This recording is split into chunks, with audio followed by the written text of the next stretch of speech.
This is the United States, and this right here is Connecticut. This red highlighted portion is Waterbury, a city with a population of about 110,000 people.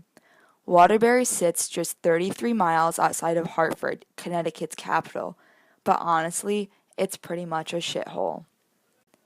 Back in the day, Waterbury used to be home to a great attraction, Holy Land, USA.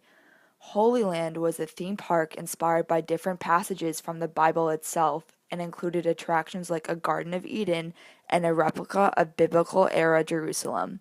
The park opened for business back in 1955 and was the brainchild of just one man, John Baptist Greco, who used to be a Waterbury based attorney. The park is located at the end of a rundown residential street, but still spans 18 full acres. The park had its peak years in the 1960s and the 1970s, where it would attract 40,000 annual visitors. Unfortunately, Greco closed the park in 1984 for repairs along with plans for expansion. Before this could be finished, Greco died in 1986 and left his work untouched. Before Greco died, he made arrangements to leave Holy Land, USA to 3 nuns who lived in a house basically on the property. He made them promise to finish the repairs or renovations he had planned and open the park back up for the public. This is basically the opposite of what happened. The park never reopened for business and has been sitting there falling apart ever since Greco's death. For whatever reason, the three sisters denied the several efforts to restore the theme park over the years and never gave a comment as to why. The park sat dormant for many years, slowly being forgotten until the horrific events of one July night in 2010.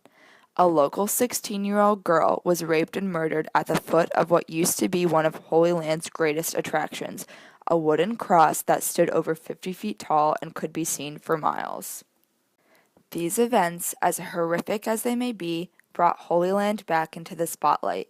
Trespassing on the property had decreased before 2010, but started increasing again after the national coverage Holy Land had received.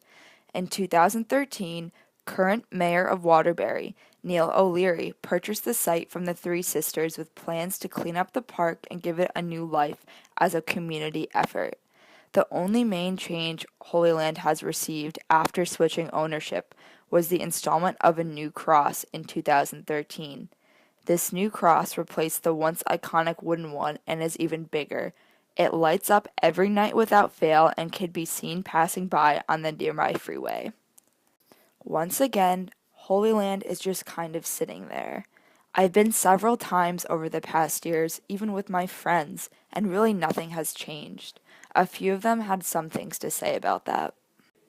I usually go to Holy Land every summer with my friends when we don't have anything to do, and it gets worse and worse every year. It's just more desolate all the time, and just nothing is changing, nothing's getting better. Yeah. Honestly, now Holy Land just sits as a place for locals to go exploring and take a good picture for Facebook or Instagram.